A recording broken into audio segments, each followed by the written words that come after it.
Espero que todos estejam bem. Nesta quinta-feira, nós nos propusemos a falar com vocês sobre algo que nos dá grande alegria. Eurípides Barçanufo. Eurípides é um amigo, é um mestre, é uma pessoa a quem devo muito, como espírito, como encarnado e como aluno. Então nós vamos conversar um pouco a respeito de Eurípides, eu vou poder contar um pouco a respeito da história de Eurípides, da história do espírito de Eurípides, que é muito rica. E nós vamos então, até chegar à vida mais recente, conhecida de Eurípides, foi em Sacramento, criar uma perspectiva para que a gente entenda Eurípides de uma forma muito mais ampla. Hoje a gente vai falar sobre, em primeiro lugar, como a gente pode aprender o Evangelho. Depois nós vamos falar rapidamente sobre 8 encarnações conhecidas de Eurípides. Nós temos muitas informações a respeito dessas encarnações, pelo menos a maior parte delas, e são informações que a gente presta menos atenção no detalhe e mais no contexto e no significado dessas encarnações. Chegamos então a Eurípides Barçanufo e sua vida em Sacramento. E terminaremos falando um pouco de fé e esperança. Eurípides, como educador, foi educador de almas. Por isso é importante falar disso. Concluiremos com algumas observações. Então vamos falar um pouquinho de como é que a gente pode aprender o Evangelho. A gente pode aprender o Evangelho de duas formas básicas. A gente pode estudar o Evangelho segundo o Espiritismo, ou a gente pode se espelhar no exemplo de grandes espíritos que são páginas vivas do Evangelho. O Evangelho traduz um conhecimento que precisa ser vivido. E, desta forma, estes exemplos de grandes espíritos são a vivência dos conhecimentos que o Evangelho nos traz. Então, são evangelhos vivos. Qualquer dessas duas formas, como aprendizes que somos, tem que se transformar em reforma íntima. Basta ler o Evangelho? Claro que não. Basta admirar os grandes espíritos? Não, nós vamos trazer isto para dentro e tornar a nossa régua interna diferente, para poder aplicar nas nossas encarnações aquilo que a gente aprende.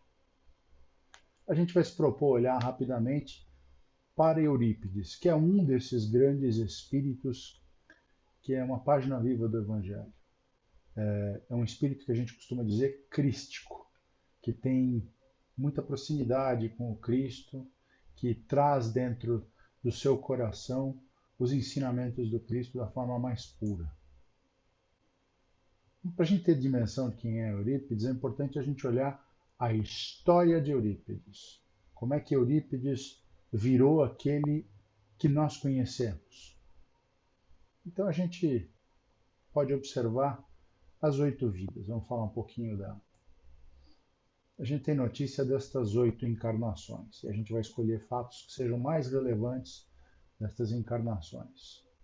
E a primeira encarnação que a gente tem notícia é de cerca de 150 anos antes de Cristo, junto a um povo judeus essênios, que era um povo muito avançado para a época. Eles se prepararam para receber Jesus. Então eles vieram, na verdade, com a missão de preparar o ambiente, o derredor da chegada de Jesus. Então eram espíritos muito preparados, inteligentes emocionalmente, com uma visão de espírito e de vida muito diferenciada, muito avançada. E Eurípides, então, ele era um dirigente escolar na cidade de Éfeso, que era a maior da Palestina.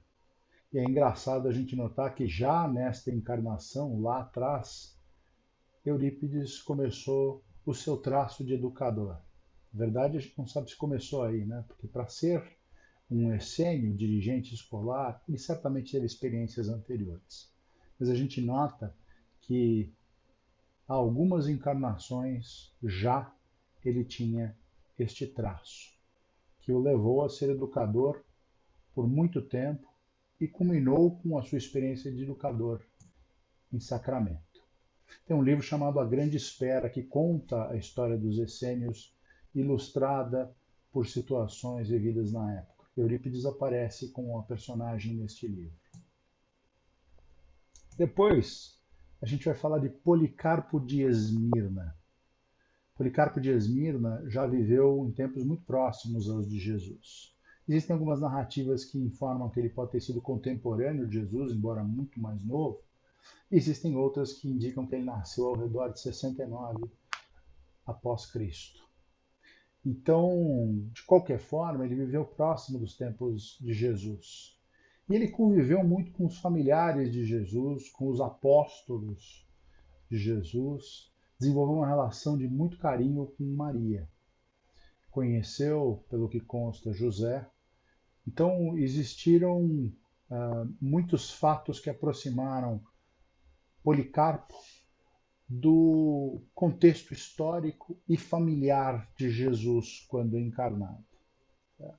Ele foi criado, ele tinha, obviamente, um pai e uma mãe que morreram e o deixaram relativamente novo. Então, a partir deste momento, ele foi criado por João Evangelista. Quando cresceu, se tornou grande divulgador do cristianismo recente e acabou sendo indicado como bispo de Esmirna. É importante a gente notar que nesta época as pessoas tinham um nome próprio e o seu sobrenome indicava o local de onde vinham. Então, Policarpo de Esmirna era o Policarpo que veio da cidade de Esmirna, que hoje é na Turquia. A sua família foi atirada às feras e, pelo que consta, a história indica que, quando morreram, foram recebidos pelo próprio Cristo. Ele, na arena, foi obrigado a negar o Cristo, mas ele se negou.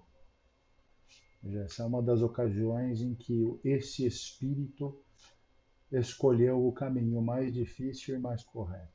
Ele se negou a negar o Cristo e, por consequência, martirizaram ele. O que fizeram?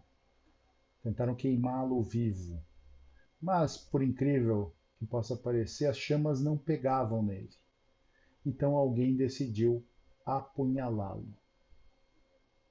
O primeiro culto cristão de que ele participou foi aos 2 anos de idade. E esse culto cristão foi feito a pedido de seus pais por João Evangelista em sua casa. A gente imagina que este culto tenha sido feito por João Evangelista às 9 horas da manhã. E isso nos remete a o que vamos falar mais para frente, mas diariamente existe um culto que foi criado em 1904 às 9 horas da manhã na Chácara Triângulo em Sacramento. E a explicação do 9 horas vem daqui, muito provavelmente. Vamos então para a terceira encarnação. A terceira encarnação onde Rufo, que foi um escravo cristão em Lugdunum, que é o nome romano para a cidade atualmente de Lyon, na França, Rufo viveu ao redor de 215 depois de Cristo. Rufo foi obrigado a jurar fidelidade à deusa Cíbele. Por quê? Porque o seu patrão, o dono de sua casa, queria impressionar, numa época de muita turbulência, onde os cristãos eram perseguidos ativamente, quis impressionar os seus amigos romanos importantes. Ele, de origem patrícia, nobre, quis impressionar a eles. Então, reafirmou que iria fazer todos os seus funcionários e escravos abrirem mão de qualquer fé e jurarem fidelidade à deusa Cíbele, que é uma deusa que senta acima de todos os outros deuses. A negativa geraria uma punição severa no caso de Rufo. A morte por arrastamento por um cavalo. Eles iam amarrar o Rufo num cavalo e soltar este cavalo para destruir o seu corpo físico. E a sua família seria vendida a um mercador de escravos a preço de banana, de forma a clarificar que a sorte de Rufo seria a morte e a sorte da sua família seria o sofrimento nas mãos de um mercador de escravos. Essa cena é uma cena muito tocante. Ela está descrita no livro Ave Cristo, no capítulo 6. Eles tinham duas filhas, né? Diônia e Rúfila, que Rufo, junto com sua esposa Dioclécia, criavam. Neste momento, o patrão, para tocar Rufo, que era conhecidamente o maior risco de se negar Cíbele pela sua história, todos sabiam que ele era cristão, ele colocou a Dioclécia, a esposa, e as duas filhinhas para assistirem tudo. E as filhinhas, em especial Diônia, chamava pelo pai, perguntando se ele não iria se juntar a eles. Rufo, muito tocado, implorou ao seu patrão que não o punisse, em memória a toda uma vida de serviços prestados, alegando que tinha nascido escravo daquela casa já. Mas seu patrão e os romanos que assistiam à cena ficaram impassíveis. Então houve uma troca importante que se originou em ameaças feitas pelo seu patrão. No primeiro momento, Rufo ficou muito assustado. Depois parece que ele foi tomado de um bem-estar, de uma serenidade, de uma firmeza grande, e ele então diz algumas palavras que são algumas das palavras mais belas do cristianismo, entre as quais ele diz a todos os romanos que Jesus reina acima de César, que foi um grande choque, um grande impacto, mas expressava a sua crença de que a vida futura é de fato a que interessa. Rufo, então, foi amarrado ao cavalo e Berzélio, um mercador de escravos, que foi convidado para fazer a transação, comenta em seu ouvido baixinho: tua família encontrará um lar em nossa casa na Aquitânia. Morre em paz. Eu também sou cristão. Foi a primeira sensação de alívio que o Rufo teve neste dia. Foi o primeiro sorriso leve que ele soltou. Ele estava tranquilo para seguir o seu caminho, sabendo que a sua família iria ser cuidada por um cristão. Nós continuamos então com a história de Eurípides, partindo para a quarta encarnação. Ele foi um jovem francês chamado Shaolin, que foi radicado na Itália ao redor do ano 1200. Quem eram essas relações? Né? Ele era seguidor próximo de Francisco de Assis, que passou a chamá-lo de Frei Luís. Ele formava, junto com o Frei Leão, que é o espírito de Pietro Baldi, conhecido de muitos espíritas, o grupo mais próximo de Francisco de Assis. Eles tinham no total um grupo de 18 frades, né? Francisco e mais 18. Desses 18, dois eram Luís e Leão, este grupo muito fechado, muito próximo de Francisco de Assis, que o davam a ele suporte e apoio. Só como nota curiosa, se vocês pegarem um livro de Miramês que fala Francisco de Assis, dá para ler toda a história de como veio Francisco de Assis, como foi definida a missão, como foram escolhidos os espíritos desta missão, que foram 201. Frei Luís, o Shaolin, foi um deles. Eurípides foi um deles. E nenhum dos 201 falhou. E a gente vê também nesse livro que Francisco de Assis foi a reencarnação de João Evangelista. com quem o Frei Luís, que era Policarpo nesta encarnação anterior, tinha desenvolvido relação profunda de amor. A quinta encarnação indica que ele foi um médico na Alemanha, mas nós não temos mais detalhes. Passemos então à sexta encarnação. Nessa sexta encarnação, ele foi Lavater, Johann Caspar Lavater, nascido na Suíça, em Zurique, em 1741. Lavater era filósofo, poeta e teólogo. E ele foi criador de uma arte que é a fisionomia, que é basicamente a habilidade de ler personalidades através dos traços do rosto. É basicamente uma matéria que não se tornou mainstream, não se tornou parte dos grandes conhecimentos que são estudados, mas é muito rica e está presente na ciência em vários locais. Ele foi ordenado religioso aos 22 anos e sempre, desde cedo, nutria um interesse grande pelo maravilhoso, por aquilo que é difícil explicar, por aquilo que mexe com o místico.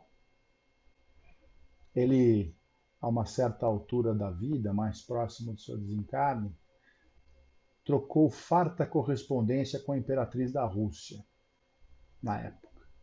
E essa correspondência discutia tópicos que, nesse caso, tinham a ver com esse interesse pelo maravilhoso, mas que nós vamos reconhecer aqui rapidamente que são de nosso interesse e que são profundamente ligados à nossa doutrina. Ele então discutia nessas correspondências a vida após a morte, a evolução do espírito enquanto encarnado, então a dinâmica de temos vidas para crescer e fora destas vidas a gente tem um intervalo de planejamento para novamente voltar a tê-las. Então ele falava de reencarnação. E, além de tudo, ele incluiu algumas comunicações de um espírito, atestando para esta imperatriz que existe sim uma dinâmica de comunicação entre encarnados e espíritos. Por isso ele pode ser considerado um precursor do espiritismo, né? Essas cartas foram incluídas, inclusive, por Leon Denis no livro O Porquê da Vida, um dos livros bastante interessantes deste grande autor, grande espírita, Leon Denis.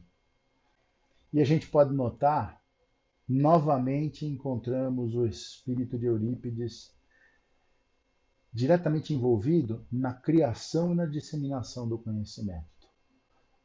Nos seus estudos, ele produzia entendimentos e disseminava esses entendimentos, sob muito risco, sob protestos, sob abandono de seus amigos que não toleravam esse interesse pelo maravilhoso e pelos temas que eram cobertos nessa correspondência. E aí vamos para a sétima encarnação, então. Ele foi um médico em Lyon, na França. E aqui vocês vão notar uma foto, aqui um desenho, uma litogravura, provavelmente, de Allan Kardec. Por quê? Porque ele foi companheiro do Kardec no desenvolvimento da codificação.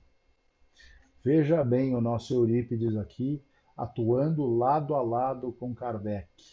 Ele teve envolvimento direto no processo de envios de perguntas e temas a inúmeros núcleos de espíritas da Europa. E atuava no recebimento das respostas, das mensagens, na filtragem e na compilação disso.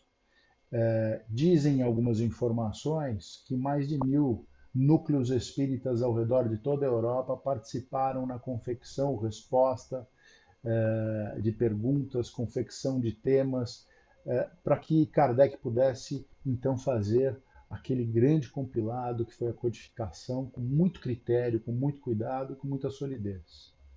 E Eurípides teve direto envolvimento nessa dinâmica. Sua oitava encarnação, vejam que interessante, né? Médico, filósofo, escravo em Roma, contemporâneo ou próximo de Jesus Cristo, ele foi como que fazer um sabático para o seu espírito antes de vir a Sacramento. Ele foi um lenhador. Nós não temos maiores detalhes dessa encarnação. Acho que, inclusive, porque ela foi desenhada com um propósito muito específico. Mas então, a gente chega a Sacramento. E aí nós vamos falar do nosso querido Eurípides, já como Eurípides Barçanufo. Eurípides, um espírito crístico, amigo, mentor. Falar um pouquinho da infância e juventude dele. Ele nasceu 1º de maio de 1880, em Sacramento. Ele foi terceiro filho dentre 13. Os pais dele, que eram conhecidos como Mojico e Meca, eles têm uma história interessante, como eles se conheceram e como casaram. Né? O avô de Eurípides estava muito preocupado em 1873, porque a Guerra do Paraguai estava em andamento, e desde 1864. Chegou uma altura do campeonato, em 1873, quando o exército soltou comunicados por todo o país, dizendo que filhos, homens que não estivessem casados, seriam todos convocados a defender a nação. E preocupado com isso, então, ele procurou um amigo, um compadre, e conversou com esse amigo, esse compadre, para buscar um entendimento de forma a casar a filha deste amigo, que era Meca, e Mojico, que era seu filho. E foi assim que eles se conheceram, foi assim que casaram. Eurípides teve uma infância muito pobre. A mãe de Eurípides tinha problemas de saúde, tinha crises, que depois a gente entendeu que tinha uma parte magnética e mediúnica muito importante. Mas o dinheiro que o pai do Eurípides ganhava, ele basicamente dedicava inteiro aos cuidados com a mãe.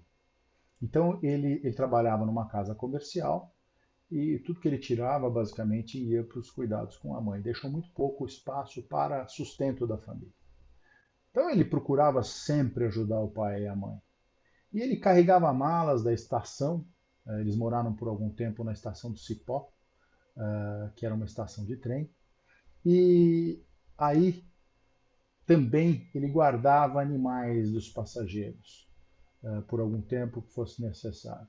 Esses recursos ele dedicava ao pai e à mãe, e esses recursos também foram o sustento de Eurípides para bancar os livros que fundamentaram a sua educação formal.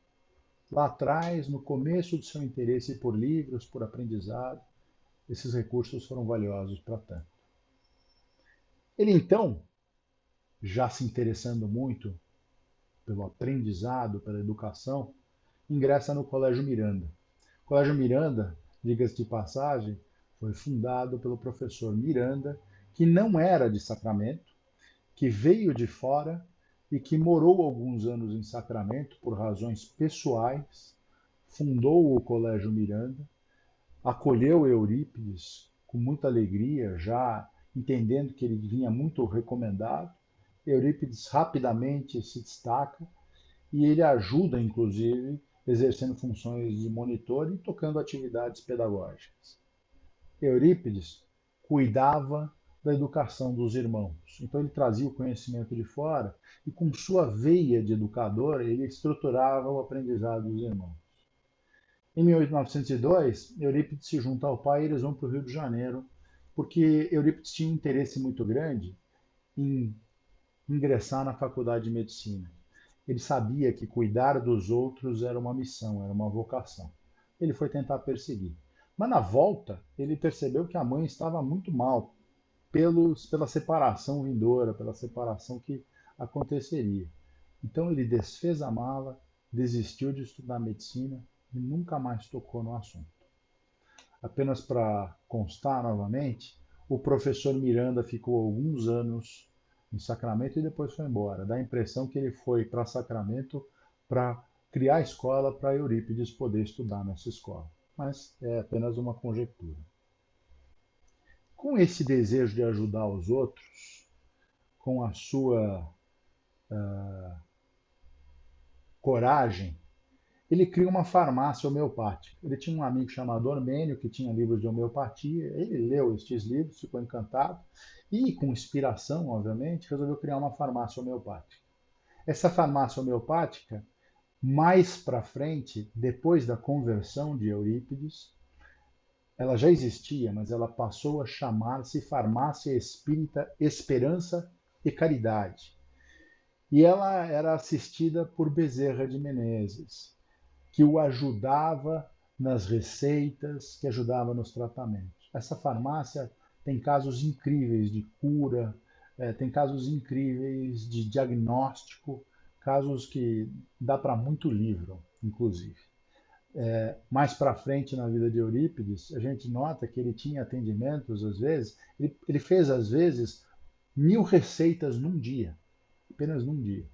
Até que, pelo esgotamento físico, ele no começo fazia por intuição, então ele recebia intuição e receitava, depois passava para o mecânico, onde Bezerra de Menezes mecanicamente usava de sua mediunidade para receitar, e no final passava para o auditivo, para que ele pudesse ter mais tranquilidade e menos desgaste. Vocês imaginem 1000 receitas num dia. Ele chegou a fazer isso várias vezes. E todas as manhãs ele visitava assistidos da sua farmácia e ainda trabalhava na casa comercial do pai. Então, tudo isso como jovem, tá? Bem jovem. Ele nunca tinha ouvido falar do espiritismo, mas desde cedo ele demonstrava preocupação com os problemas do espírito. Parece aqui ser também uma tendência do espírito que veio desde Lavater, veio dos entendimentos desde cristão em Roma. E como Essênio também, que se preocupavam muito com os espíritos, com o conhecimento do espírito, a vida do espírito. Ele sempre valorizou e sustentou equipes de colaboradores. Era católico fervoroso. Foi coroinha da igreja e ele cofundou a Irmandade de São Vicente de Paulo. Ele não conhecia São Vicente de Paulo. Não se sabe nem exatamente por que ele teve a intuição de colocar o nome de São Vicente de Paulo nessa Irmandade a essa altura. Mas depois nós vamos entender por quê. Existiam 2 padres na cidade, um que era responsável pela paróquia, outro que trabalhava visitando as casas. Esse era o padre Deodoro. Ele, então, uma vez indo em direção à igreja, cruzou para visitar o padre Maia, que era o padre da igreja, ele cruzou com o padre Deodoro. Eu vejo como são as coisas planejadas. O padre Deodoro tinha uma Bíblia. Essa Bíblia, na verdade, a Bíblia era proibida para qualquer pessoa que não fosse um padre, porque a igreja não permitia o acesso ao conhecimento que devia ser tratado e passado para frente pelo padre. Mas esse padre Deodoro, então, lhe deu uma Bíblia, emprestou essa Bíblia. E disse para Eurípides, vá e se informe a respeito da Bíblia. Você tem... Cara, isso porque muitas pessoas achavam que pela dedicação de Eurípides, ele eventualmente viraria padre. Então, faria muito sentido ele pensar em já nutrir Eurípides com a informação da Bíblia. Ele foi para casa, então, com aquele livro, não foi visitar o padre Maia, acabou indo para casa com a Bíblia, e ele devorou aquilo que pôde. Mas ele tinha muito foco nas bem-aventuranças. E ele, então, mergulhado nas bem-aventuranças, ele ficou com uma dúvida fundamental. Ele não entendia por que Cristo, como Cristo tinha prometido consolações aos sofredores. Para ele, sofredor é difícil, não se devia sofrer. Por que a gente tem que ganhar de Cristo, então, consolação por ser sofredor? Ele não tinha entendido o fundamento disso. E aí o que ele fez, né? Ele foi atrás do padre Maia, foi atrás do padre Deodoro, foi atrás de colegas estudiosos do catolicismo, foi atrás até do seu tio Mariano da Cunha, que era conhecido como Senhor Mariano, que era espírita. Mas nenhuma das explicações que ele recebeu deixou-o satisfeito. E essa dúvida, então, pelo contrário, o torna um insatisfeito, um sedento por explicações. E aí? E aí vemos o episódio de conversão ao Espiritismo. Aqui vocês têm uma imagem do Centro Espírita em Santa Maria, em Minas Gerais, que é um centro que foi fundado em 1900 pelo senhor Mariano, e que Santa Maria fica entre Delta e Conquista, que são duas cidades ali próximas de Sacramento. Fica a mais ou menos 20 minutos de Sacramento hoje de carro. É uma fazenda, Fazenda Santa Maria, e dentro você tem lá um hospital hoje, que foi criado pela Eigorina Cunha, sobrinha de Eurípides, e tem este centro, que é o centro do senhor Mariano. Mas vamos lá entender o que aconteceu. O senhor Mariano, então, não conseguindo responder e satisfazer as dúvidas de Eurípides, conseguiu uma cópia do Depois da Morte, que é um outro livro do Leon Denis. Veja que todos se encontram, né? Leon Denis, no Porquê da Vida, incluiu Cartas de Lavater, que foi Eurípides. E aí, então, o reencontro de Eurípides com a doutrina espírita, aliás, o encontro, foi realizado através de Leon Denis.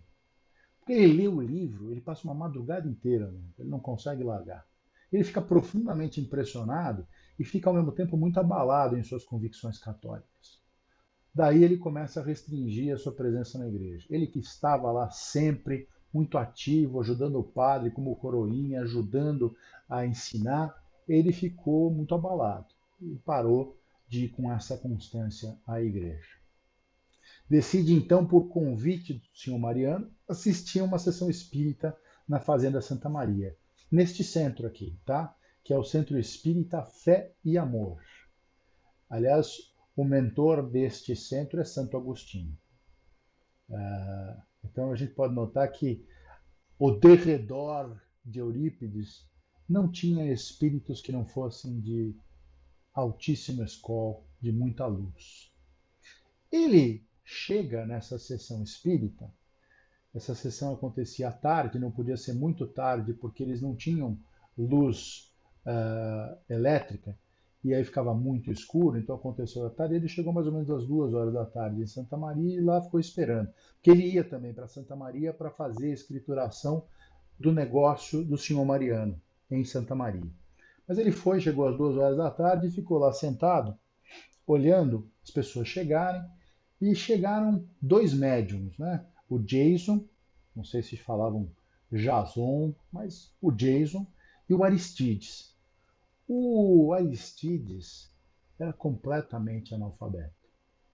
Então, Eurípides pensou, o Aristides tem um coração de ouro, mas a cabeça dele é vazia. E quando se tomou todo o ambiente com os frequentadores, ficaram só 2 cadeiras vazias. Eurípides tinha levado com ele o seu amigo Borges, que era também um estudioso do catolicismo. Então convidou, vamos lá, Borges, vamos comigo. Só tinham 2 cadeiras, atrás do Aristides e do Jason. Eurípides então se sentou atrás do Aristides e, um pouco desafiando aquilo que estava acontecendo, pensou: eu aqui acredito no que vai acontecer se e somente se João Evangelista se comunicar pelo Aristides para me dar esclarecimentos a respeito das bem-aventuranças. Pois então, durante a reunião, ele ouve a mais extraordinária dissertação sobre o discurso de Jesus, justamente pelo intermédio do médium Aristides, que era analfabeto. E o espírito que se comunica se identifica como João Evangelista. Isso tocou ele profundamente. Sr. Mariano ainda recebe, em outras ocasiões, mensagens de Bezerra de Menezes e de Vicente Paulo, dedicadas a Eurípides. Então, essas mensagens revelam ser Vicente de Paulo seu guia espiritual e comentando a respeito de sua missão. Vejam que Vicente de Paulo, ele nomeou a Irmandade Vicente de Paulo sem saber, e Então, descobriu que Vicente de Paulo era um espírito muito presente em sua vida, em sua encarnação, como seu guia espiritual. Ele se converte ao espiritismo, então, em definitivo. Procura o padre Deodoro, devolve a Bíblia e diz ainda que o cargo que ele exercia, que era o secretário da Irmandade Vicente de Paulo, ele colocava à disposição. Começa, então, aí a fazer, em 11 de junho de 1904, começa a fazer o Evangelho no culto das 9 horas da manhã. Essa sessão espírita que ele atendeu em Santa Maria foi em 1904. Então, tudo isso que aconteceu foi no primeiro semestre, quase meio do ano de 1904. E a conversão dele foi no meio do ano, e o resultado disso foi que ele estabeleceu em 11 de junho de 1904 essa reunião das 9 horas, que faz referência ao culto realizado por João Evangelista lá nos tempos de Cristo. Ele é muito mal compreendido nessa conversão ao Espiritismo. E a gente tem que ver as consequências dessa conversão. Ele começa a sofrer aí consequências que mexem muito com ele. Mas ele persiste lecionando. Ele continua lá dentro do Liceu Sacramentano, que foi fundado por Eurípides junto com amigos. Ele cria lá a matéria Espiritismo. Tá? Ele criou o liceu quando saiu do Colégio Miranda, foi tentar estudar medicina, desistiu, voltou, criou a farmácia e concomitantemente criou o liceu, que era um esforço de educação muito nobre, com características muito específicas. Então, depois dessa sua conversão, ele continua lecionando e traz o espiritismo para dentro do liceu. Sofre uma pressão grande dos pais de alunos, dizendo que até os pais de alunos estavam dispostos a pagar para ele uma certa quantia para ele não envolver o espiritismo na coisa do liceu. Ele se nega. Ele então tem os alunos retirados um a um do liceu.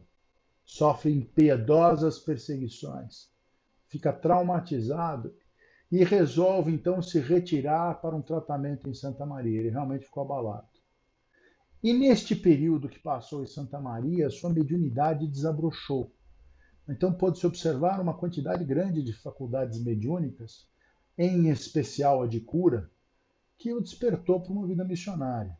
Ficou claro para ele naquele instante, talvez já estivesse, mas aí foi absolutamente preto no branco, que a vida dele era uma vida de servir, era uma vida de educar e servir. E a sua mãe, querida Dona Meca, teve um dos seus primeiros casos de cura confirmado. Ela, então restabelecida, tornou-se valiosa assessora em seus trabalhos. Eurípides criou a farmácia porque ele queria achar na homeopatia uma forma de curar a mãe. E ele vivia buscando em tudo que fazia formas de ajudar ou curar a mãe. Veja que com o tempo encontrou, através da sua mediunidade, a cura da mãe. Ele fundou em 1905, portanto um ano depois da sua conversão. Vejam que o espírito estava pronto. A conversão veio no momento da encarnação em que ele encontrou os fatos, mas o espírito estava pronto. Então, em 1905, ele funda este grupo, que é o Grupo Espírita Esperança e Caridade, e ele realizava neste grupo reuniões e prestava auxílio, fazia curas, entre outras atividades. Ele foi um grande médium. Eurípides é um dos médiums mais ricos em faculdades de que se tem notícia. Eurípides era médium inspirado, né, através da inspiração, da intuição, ele era vidente, audiente, receitista, ele era médium psicofônico, psicógrafo, de desdobramento, quando a gente sai do corpo como espírito e vai a algum lugar, e de bicorporeidade, que é algo incrível da gente entender. Ele pode ficar com o corpo letárgico em um lugar, e ele se materializa em outro, então fica com bicorporeidade. Ele atua aqui, tem até uma história interessante, que uma vez uma mulher ia dar à luz e estava com dificuldades muito grandes. Então ela pediu ao marido que fosse buscar Eurípides em Sacramento. E tinha um longo trajeto, né, de até ir buscar Eurípides e voltar. Quando o marido chegou, ele encontrou Eurípides. Eurípides falou assim: Olha, já sei, já fui lá e já está feito o parto, a sua criança nasceu, pode voltar, está tudo bem.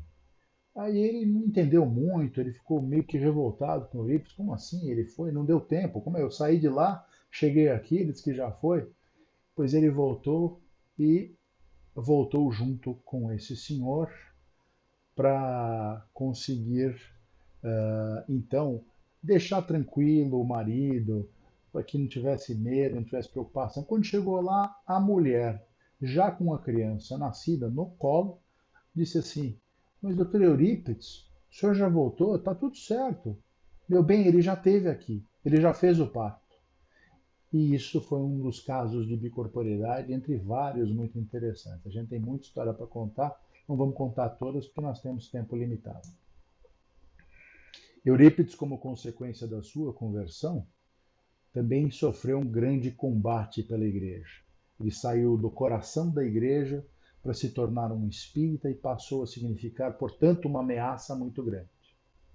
Então, a gente coloca aqui uma representação de Cristo e a igreja matriz de Sacramento, em Minas, que é exatamente essa que nós estamos vendo aqui. Então, ele sofre ataques por parte do clero. Um deles é um processo penal que ele sofreu sob a acusação de exercício ilegal da medicina. Esse processo aconteceu em 1917, mas vejam só, nenhum dos juízes envolvidos quis citá-lo. Portanto, o caso acabou prescrito. Teve uma outra ocasião, então, também, que veio de Campinas o reverendo padre Feliciano Iaghi. Ele era famoso por suas pregações. E esses que o trouxeram tinham convicção de que os seus argumentos derrotariam em definitivo a discussão trazida pelo Espiritismo. Então, Feliciano chegou e, com uma retórica muito boa, né, uma capacidade de se expressar muito boa, desafiou Eurípides para um debate em praça pública, onde ele foi agressivo. Ele atacou espíritas, atacou práticas espíritas, atacou crenças espíritas, manipulou argumentos, foi realmente muito agressivo e até baixo nas suas colocações. Eurípides, calmamente, sereno, se colocou, fez uma oração, né, antes de começar a falar, e se colocou apresentando a defesa dos princípios nos quais ele alicerçava os seus ensinamentos, e ainda apontou com muita delicadeza os desvirtuamentos apregoados pelo reverendo. Ele terminou ovacionado. Ele foi muito convincente, ele foi muito tranquilo, ele foi muito elegante. Tão elegante que, reconhecendo o estado de alma do reverendo após o debate, ele ficou arrasado, né, pelo que aconteceu, até envergonhado. E Eurípides fez aquilo que ninguém espera que um inimigo faça. Ele abraçou fraterno e sinceramente o reverendo. E fraterno e sinceramente é importante porque sempre os seus pensamentos e atitudes eram fraternos e sinceros. Vamos então para o Colégio Allan Kardec, que é uma parte importante da vida de Eurípides. Eurípides, nessas perseguições e sem alunos, pensou em algum momento em fechar o colégio, que na época se chamava Liceu Sacramentano. Ele então, sem saber o que fazer, um dia, ali atendendo, recebe a inspiração para pegar uma caneta e escrever.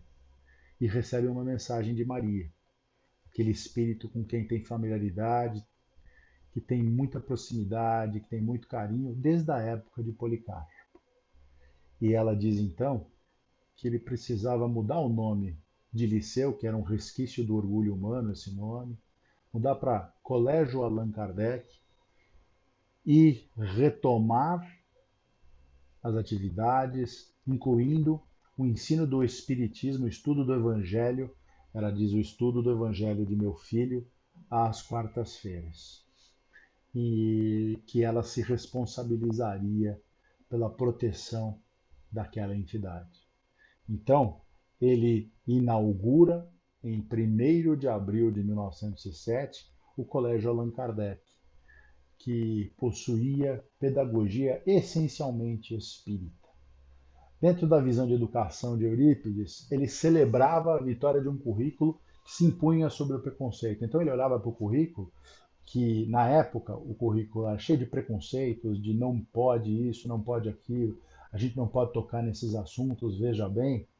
E ele costumava dizer que poderoso mesmo é o sol da verdade.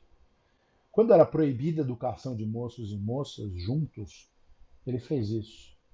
Ele incluiu no currículo dele pesquisa na natureza, pesquisa de campo, vamos lá na natureza. E a astronomia, que foi um pedido de Maria também. Ele não tinha série, nem turma, nem aula, nem prova. Os alunos estudavam por matéria, todos juntos.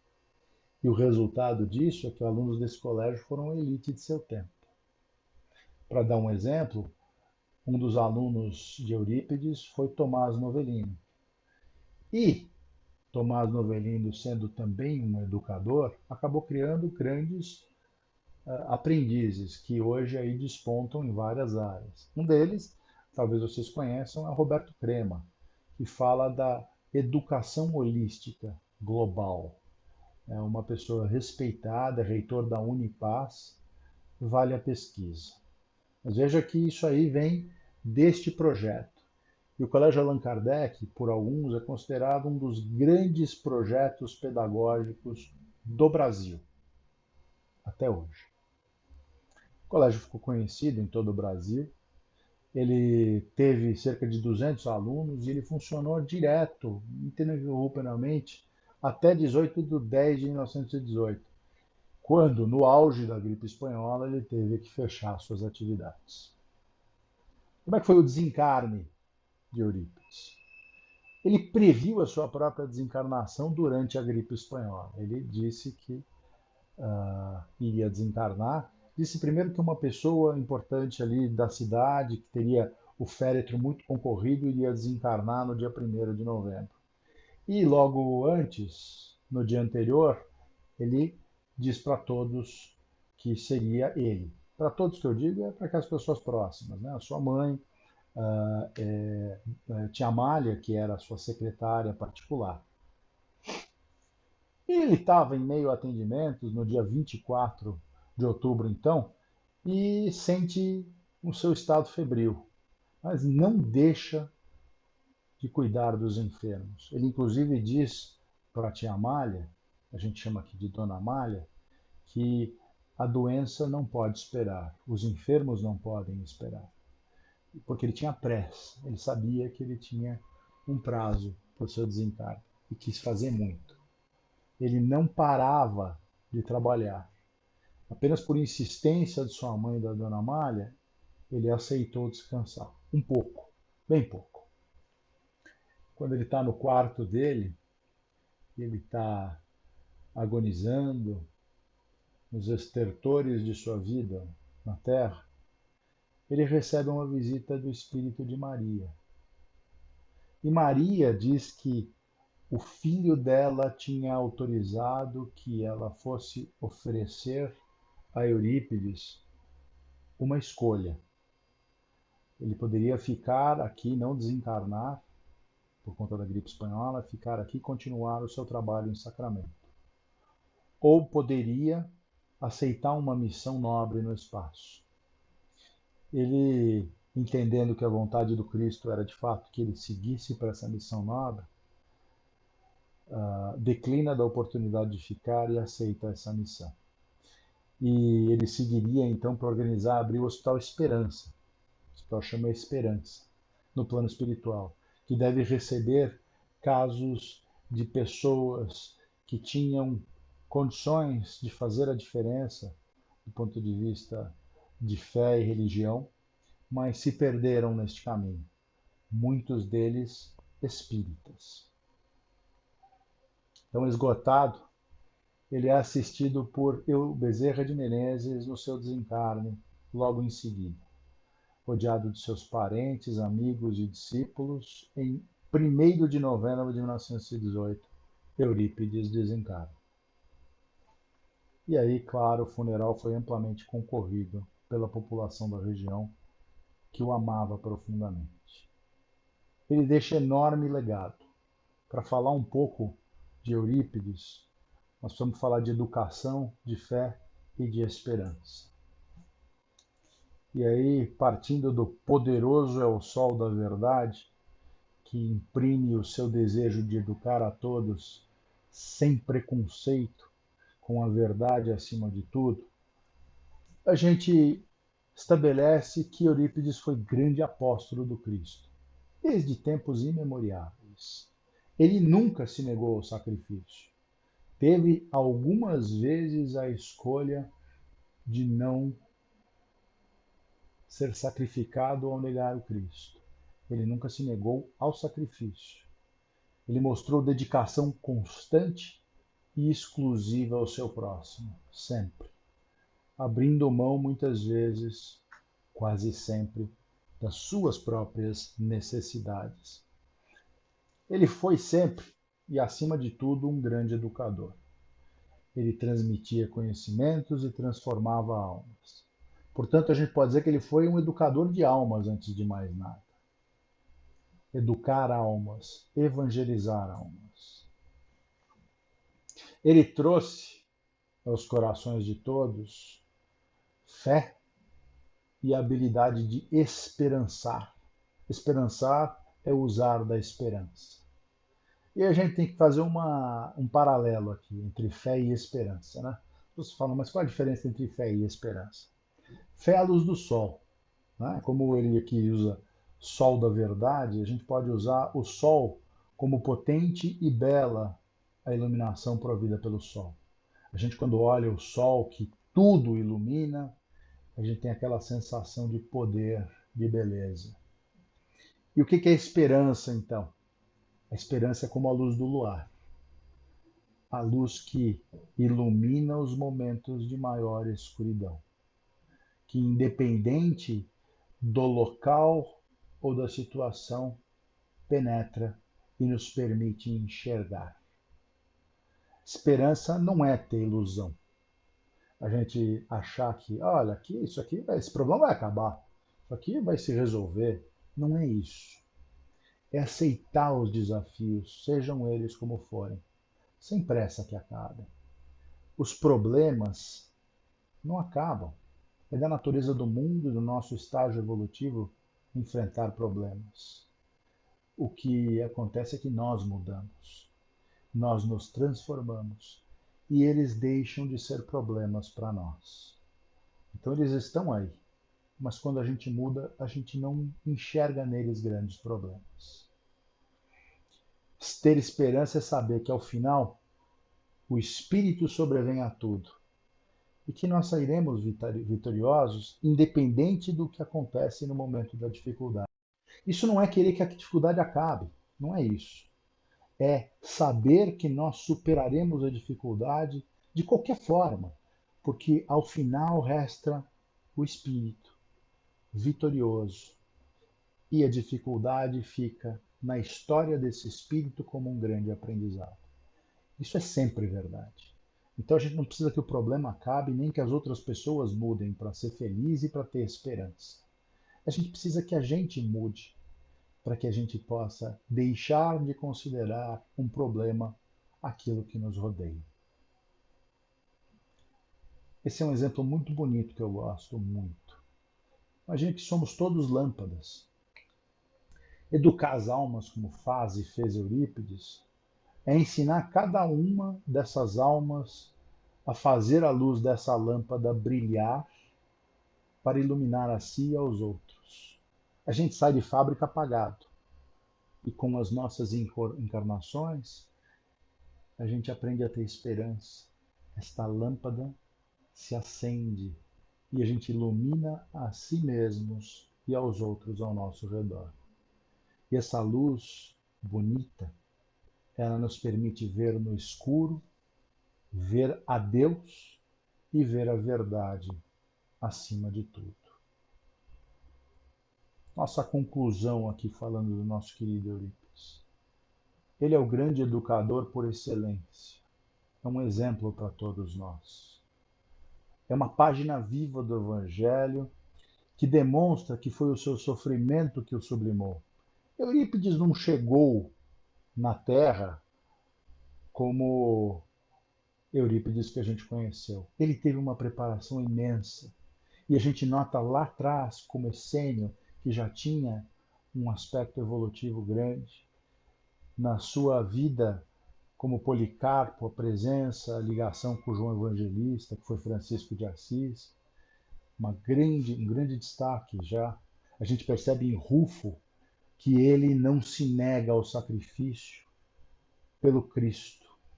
E o sacrifício é o que nos dá a força da luz que a nossa lâmpada emite. Ele não foi criado iluminado, como nenhum de nós foi, mas todos nós podemos brilhar e iluminar. Ele nos inspira com a sua fé e nos mostra que superou todos os martírios e dificuldades a que foi exposto porque tinha esperança. Quando Rufo foi confrontado com o sacrifício, a certeza que ele teve é que a vida, naquele momento, não era o que importava, mas o seu espírito, que viveria a vida futura. Ele sabia que a vida que importa é a vida futura. Então, queria agradecer vocês, pedindo que fiquem em paz, que possam orar a Eurípides pedindo o seu amparo, porque ele nunca nega amparo a quem quer que peça. Fiquem com Deus, uma boa noite para todos.